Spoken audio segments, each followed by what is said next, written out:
Welcome to the Brainiate Show, where we talk about all things Salesforce, sharing the coolest features, solutions, and best practices to turn you into a Salesforce rockstar.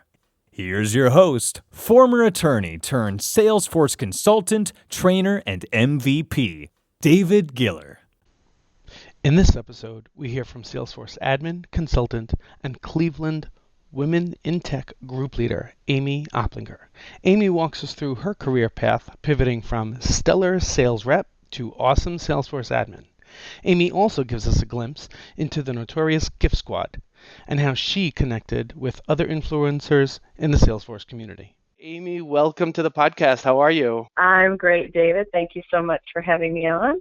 It is a pleasure to have you. You are a social media guru, aside from being a Salesforce guru, a social media guru. You are everywhere when it comes to the Twitter, LinkedIn, Facebook, and always posting awesome, funny, entertaining, insightful things regarding Salesforce. So I felt I have to include Amy in the podcast. So thank you. Yes, people might not know when you say my actual name. If you say this is Salesforce Amy on my podcast, I might be more recognizable. Yeah, that works too. Hey, I've been called worse things than the name that was given to me at birth, but that's a whole other story. I'll leave that for my therapist. Right. Tell us, Amy, how did you first get involved in Salesforce as a tool, and tell us a little bit about your first impressions of Salesforce. Sure. Well, before my Salesforce career, I was a salesperson. I was a user of many different CRMs. And, some were great, some were not so great. And it wasn't until I worked for a company that used Salesforce that I had kind of this light bulb go off in my head. I loved the way it was laid out. I was one of the few salespeople that actually enjoyed putting my data into a database and didn't see it as a bother. That's definitely unique. That's an anomaly. I was very unique, so unique in that after a few months of using Salesforce, my manager came to me and said, "You have to tell me you're blowing your quotas out of the water every month. What are you doing differently?" I said, "Honestly, it's Salesforce. There's nothing. I haven't changed anything about my approach, my presentation, nothing. It was the fact that I could see everything very quickly and access the information that I needed very quickly in Salesforce." So I kind of became the poster child for the sales team. See what she's doing, look at her bonus checks. You need to start using this tool. So, right. So it sounds like right then you were the typical Salesforce admin's dream user, the person that any Salesforce admin can turn to and say, take a look at this person and how productive and successful they are by simply using the platform in the way that it was designed to be used. That's great. Exactly. Yeah, and I was more than happy to tell everybody my success story. For salespeople, it's their commission check is the bottom line. So once you trot that out in front of them that they can make more money by utilizing this tool, then they're all ears. So. That's great. So tell me a little bit about how you got from that role to where you are today. Yeah, I went to different companies still in the sales capacity, and they were actually using an accounting platform to try and make it a CRM, and I was just completely frustrated. And I had some conversations with my manager, who in turn talked to their manager, and I said, "You need this tool called Salesforce." They evaluated it, decided to go ahead with it, and said, "Great, you're the only one here that knows how to use this. You're now on the implementation team. You're our super user. You're going to train everybody." I said, "Perfect, I can do that." And once I started to see the back end, something kind of went off in my brain. I've said this many times before.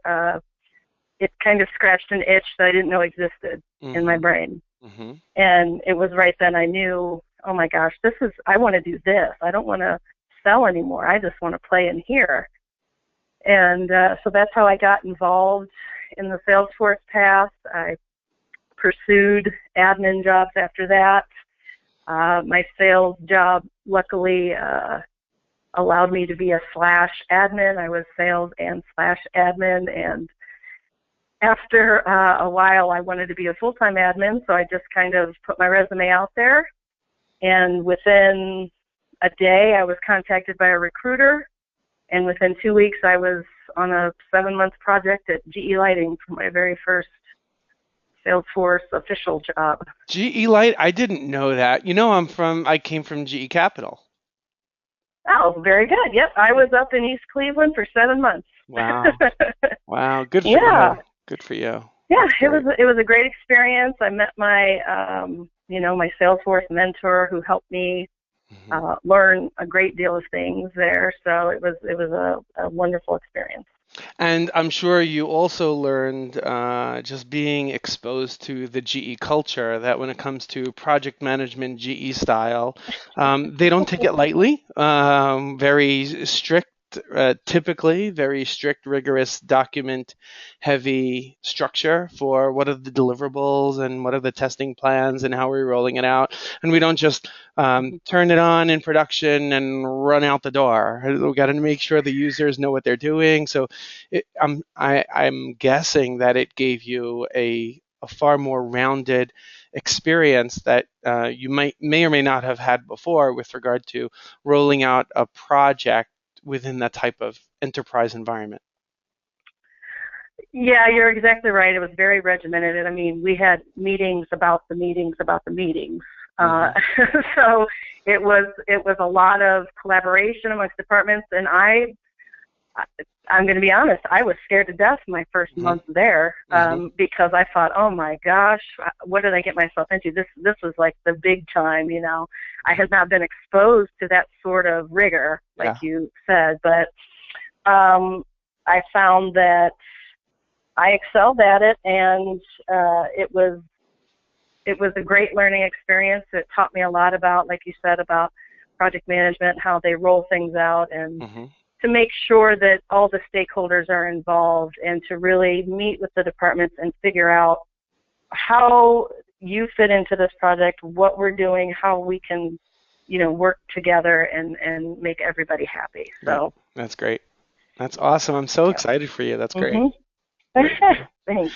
So tell me a little bit about how you first got, so we talked about your initial exposure to Salesforce as a platform and some insight into the career path that you've pursued once you've seen the light of how awesome Salesforce can be and the impact that it can have on not only you as a sales rep, but also as a Salesforce administrator, and even the broader view on how the company can operate and how operations can be more streamlined and simplified through the support of the Salesforce platform.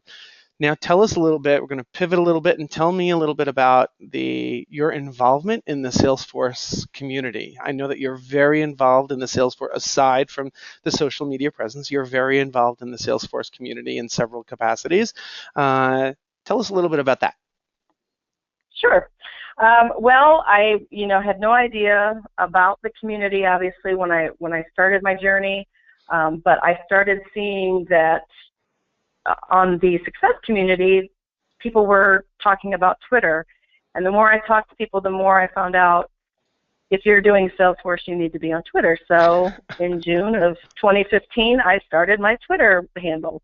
And, I wasn't really involved or anything like that probably until I really used it as a stalking tool, to be honest.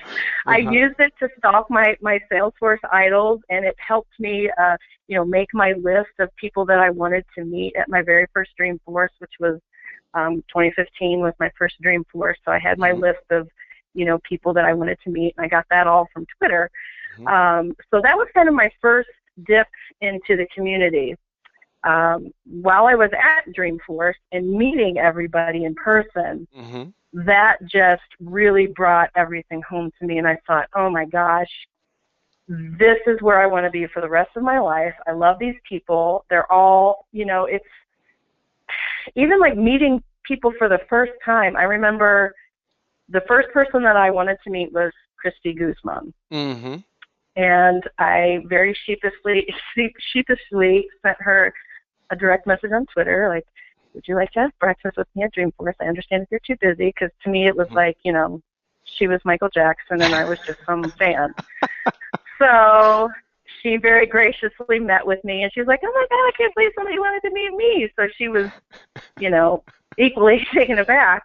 But it was in talking to her and learning more about the community, and I was kind of like, oh, geez, there's no women in tech group here in my area.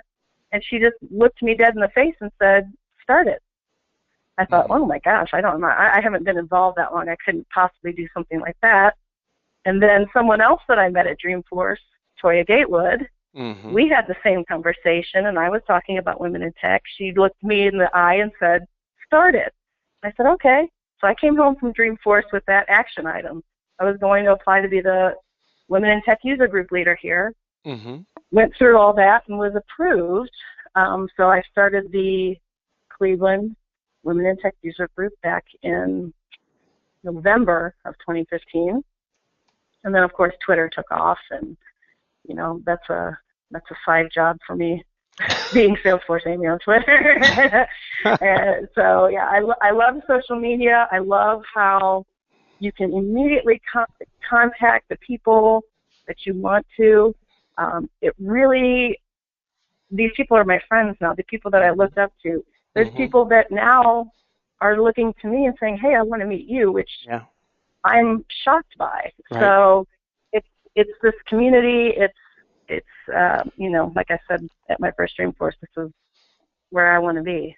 So I think that's an incredible insight, and I think there is quite a bit of awesome content that you just shared that I sort of want to unpack and just touch on for those who are listening to the podcast and maybe didn't necessarily catch certain points that you just brought up, Amy, because there are some critical aspects to the experience that you just shared that a lot of people don't necessarily realize. So the first one is just the involvement of the community, so Twitter, absolutely, it's on Twitter.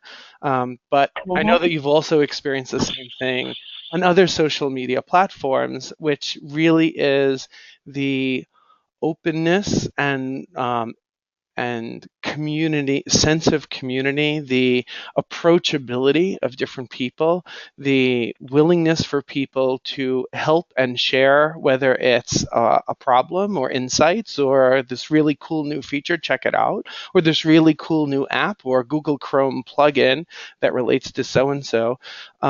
Aside from success.salesforce.com, where there are different groups within the success community, even out on social media, people are really open to helping and sharing and completely approachable. Like here you just described by reaching out to Christy Guzman saying, hey, I'm going to be at Dreamforce. Would you like to have breakfast? And that openness of, yeah, sure, absolutely. I've experienced the same thing. And on both sides of it, both on the receiving end as well as on the send, just like you did, of reaching out to different people. Hey, I'd love to chat with you about whatever it is, or meet in person, whether it's at Dreamforce or a local world tour or user group. And unbelievable relationships are created that way. And it's funny, just this past Dreamforce, I remember distinctly making a comment to my wife and basically saying, going to Dreamforce feels like a family reunion, even for some people where you're meeting them in person for the first time, because every interaction prior to that was completely digital. And now you're seeing them for the first time, and it's the first time you're actually having a face-to-face conversation, and you feel that you know everything about them because you're already connected on LinkedIn and on Facebook, and interacting with each other on Twitter and helping to solve each other's problems. And you live in different time zones and come from totally different areas on the demographic spectrum and have totally different career paths, and you become awesome friends. And it's a real it's an amazing, wonderful community, and it's a wonderful experience, and it really helps. It really helps everyone, and it helps the platform to become better, and it helps each person with their own personal journey, wherever that journey might take them. I completely agree. I mean, a huge part of my involvement in the community. If you follow me on Twitter, you've seen me tweet hashtag GIF SQUAD. So this is kind of like my own little family within the Salesforce family, right? It's a bunch of us. There's 11 of us total. We just started, tweeting back and forth. Found we had, lots of commonalities, lots of differences, but we started our own little group. And when we finally met in person, it was like you said, a family reunion. I mean, Melinda Smith, she didn't even bother to walk up to me and say hello the first time we met. She just screamed and jumped on me like a spider monkey, and I was perfectly fine with that because I had known I wouldn't have expected anything less from Melinda. Right. So this is what you get when you are in the Salesforce community. You get these people. I consider them my family. We talk. I talk to them more than I talk to anybody that I'm related to. Right.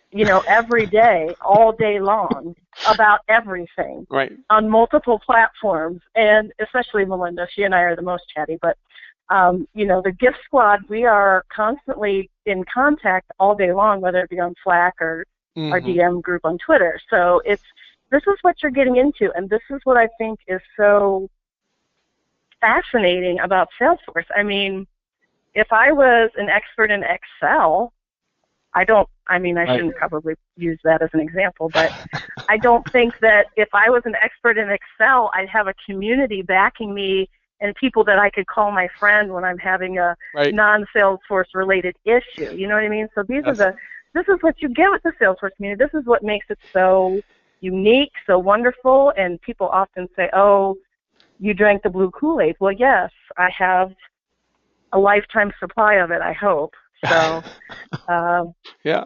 And also, just for those who are not necessarily involved in the Salesforce community and are listening to us and think that we are completely out of our minds, I'll just give, to some degree we are out of our minds, and that's join us. Yeah. Join us. Maybe we can get a group therapy session going. But just for clarity, and I'm sure Amy, you'll agree with what I'm about to say, that most of the interactions that we end up having are not necessarily regarding Salesforce as a tool, as a platform. A lot of times what we're really discussing are solving business problems or gathering business requirements or trying to figure out a way to streamline or simplify a process of some kind, or get approval on something that was being requested by the business, where it's more about, it's just, I think, general work issues, which very easily can migrate into personal issues. Oh, here's what's going on with my family or my kids or whatever it might be. But it's not that we're sitting all day long talking about Salesforce formula fields or workflows. That's certainly part of the conversation, but that's not exclusively part of the So anyway, I just wanted to put it out there and also get your thoughts on that statement, Amy. Yeah, I agree. And it's also helpful because I think we all run into similar situations, maybe with end users or adoption or the business not really understanding the capabilities of Salesforce. So we also have that common kind of group that we can say, oh my gosh, something came up yesterday in our GIF SQUAD direct message was that somebody emailed him and said, I don't have the logon link for Salesforce. How do I get in? So, and we were all like, oh, you know what I mean? We've all been there. We've all had someone say that, hashtag why admins drink. Right. So, or how do I download Salesforce to my desktop? I don't. Right. So it's also that kind of thing where you can vent. You can say, oh my gosh, yes, I've been there too. This is what I did, or You know what I mean? So it's that support network, very supportive and non-judgmental. There is no stupid question. Right. There is nothing you can say like, oh my gosh, I don't know where this is. And even if it's obvious, no one is going to make you feel bad for asking the question. Right. Because we've all started at one point. None of us were born knowing Salesforce. Right. Well, except for Benioff. Yeah. In utero, Right. he was setting it up. Probably, yeah. So yeah, I agree. It's just the support network, and it's funny because most of the people that I speak with, they claim to be introverts. But I've spent time with these people, and introverted is not what I would describe them. But you know, I feel like it's because of this commonality that we have of this platform that allows people to kind of come out of their shell a little bit, right, and you know, trust everyone else, and that's a big deal. This is quite a thing that Salesforce has built. Very true. Very true. Mm-hmm. Awesome. Great stuff. All right. Tell us a little bit about how you've leveraged Salesforce to solve a particular problem. Oh, well, being a consultant, you see a lot of different orgs. Mm-hmm. One of the biggest things I think is going on within the past year and a half is Process Builder. People realizing the power of Process Builder, admins who, you know, might have some triggers in place that they don't necessarily understand or want to maintain, and might be able to, you know, change that process, replace it with a Process Builder, not rely on a trigger, and that's much more comfortable. I don't know code. I'm not comfortable with code. I am 100% out of the box. Let's see what Salesforce does. Yeah. The Salesforce way. Same here. Yeah. And so I think when you show someone a Process Builder and say, oh, you don't need a trigger to do that anymore, you're not going to have to worry about these change sets and things like that when you disable it, and I can replace this with a Process Builder. It's going to be much easier to maintain, and the look of relief that comes over this poor, you know, admin's eyes that doesn't know code and is new to the org, and you've just basically said, we can meet the business requirement. You don't have to hire a developer. You can get rid of this code. Here you go. Here's my gift to you. So that's the biggest improvement. I think Process Builder is amazing, and thankfully there's tons of resources in the community. You know, Jen Lee, Rakesh Gupta, David Litton, Salesforce Hour, Automation Hour is amazing. You want to see some use cases of Process Builder that are really great, going from simple to complex. You watch that webinar and you will be blown away by what some people have been able to do with Process Builder. Absolutely.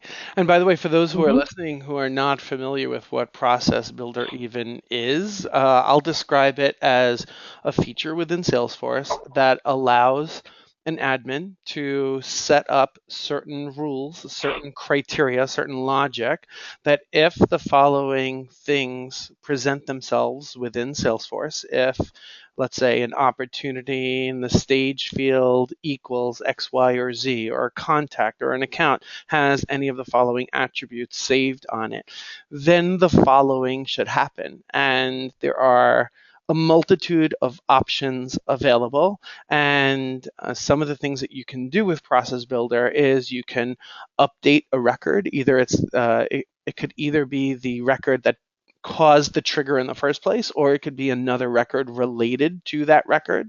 So let's say if an account has a certain value associated with it, if you need to push down that same value to contacts within that account, or opportunities related to that account, or activities related to that account, you could do that. You could send email notifications, email alerts to specific people. You can trigger a chatter notification, a chatter post of some kind.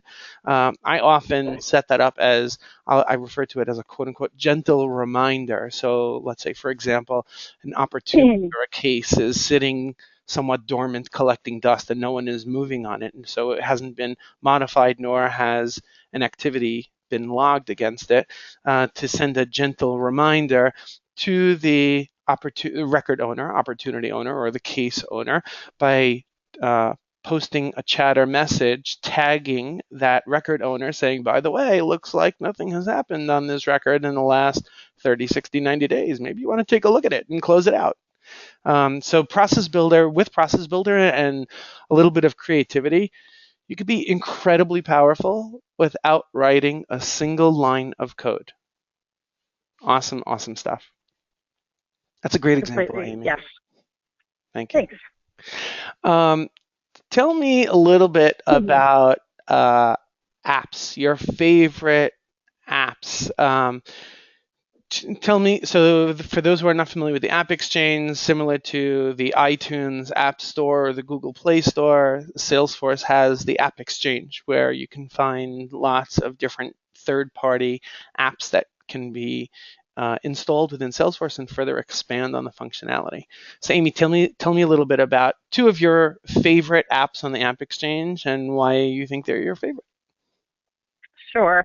There are, as you know, thousands of apps on there, lots of paid, lots of free. My two particular favorites, because I use them often and recommend that people use them often. The first one is Field Trip. And Field Trip is an app that allows you to run reports on the fields that you have in Salesforce. So if the business asks you to add this field, you add it like a good admin, and then you run Field Trip on it 6 months later and see that this field that was completely necessary 6 months ago is only somehow being populated 5% of the time. You get a nice report that you can show to the business and say, I know you asked me for this field, but look, no one's using it. Can we delete it? Or you want to make it required? Whatever happens. But it's helpful, in my opinion, because you have hard data, not just you as an admin wanting to keep it clean. You have hard data that you can present. So that's why I like it. Plus, it's free. Love Field Trip. Yep. Right. The second one that I love is Config Workbook, and I think that's Concretio that makes that. Config Workbook allows you to basically extract all your metadata into an Excel file. Documentation is often an issue for orgs, for admins. They might not have documented along the way. This is a nice, quick, easy way to pull out all of that into a nice workbook, and then it can become a living document for you going forward. So that is something that I like. You can also, I think, do like compare your orgs and things like that. But what I've basically used it for is just to pull out that metadata and look at everything in a nice workbook and kind of keep that up to date. I recommend that they use that and use that as their documentation process because it's so easy to do. That is awesome, and I have to tell you, you just opened my eyes to a new tool that I'm adding to my own toolbox.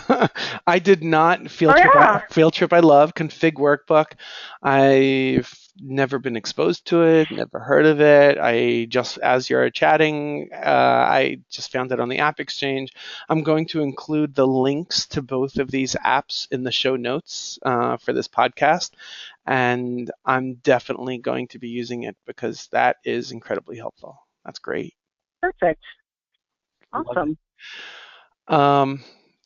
Okay, tell me a little bit about, let's go back for a moment to the Cleveland Women in Tech user group. How often do you guys get together? Yeah. How many women are involved, and where do you usually get together? What does the interactions usually look like? What comes up out through these meetings? Tell me a little bit about that. Sure. So we have on our Success Community page probably about 75 members. Of that, I have a core group of maybe 15 that come we meet basically every other month. And we have a variety of topics. Last year, our focus was, it's a little bit different from I'm going to say quote unquote regular user group, in that we don't really have partners coming and make presentations and things like that. It started out, the whole Women in Tech thing started out as Girly Geeks, which is more of a social happy hour type thing. So I try to focus our meetings on things that are applicable to women in tech. For example, one of the popular meetings was Riesling and resumes. So we had, some wine. We had a local recruiter come in, tell us about what she is seeing in the Salesforce market, salary expectations, future job expectations, and then she offered to review everyone's resume and give them pointers as to what she looks like. Yeah. So it was an excellent meeting. Everybody really loved that. So that was one of the more popular meetings. And we've had Aptus come in and talk about their product for a little bit. So it varies. It's a social atmosphere where we talk about things that are relevant to us. And I especially like I try to do a content and then a happy hour. I try to flip the meetings every other month. So during our happy hours, we have a lot of discussion around, this is what I'm facing. I'm trying to get this promotion. I'm not getting it. What should I say? I need to ask for a raise. Different things like that we as women face that we can't talk about in the main user group. So it's really a safe space for us to just come together, talk about the issues that we face as women in this industry, and really get some support. So that is awesome. That's what our groups are about. And I love the way that the tone that you're describing, the setting where it's informative, it's educational, it involves networking, but at the same time in a non-intimidating setting, which is great. I love that. It's awesome. Yep, we had our first meeting of the year this January, and it was all about automation. And we had it was a virtual meeting. We had Jen Lee on, so she went over Process Builder and things like that. So we do cover, the platform, but it's more focused on women and our issues in the industry. So fantastic. Can you tell us a little bit about how your involvement in the Salesforce community has helped you personally? So you talked about quite a bit about your role from as a leadership perspective. We talked generally about how you can post something out there within the success community or on Twitter, and people are happy to jump in. Can you give us a specific example how you had a particular problem and how or challenge? Maybe the word problem is too strong. You were stumped on something, and your involvement in the Salesforce community has helped you personally to address that item. Sure. Well, it wasn't really a situation where I was stumped. The situation was I was looking for a job. So it was because of the Salesforce community that I found the firm that I'm at now, and obviously got hired. And I know, that is one of the great benefits of the community. You put it out there. Hey, I'm looking. What do you know? Who do you know? Where can I go? So for me personally, the two biggest things that have helped me being involved in community are, number one, the creation of the Women in Tech group, and number two, the finding of the job. That's always a necessity. Absolutely. If you're looking.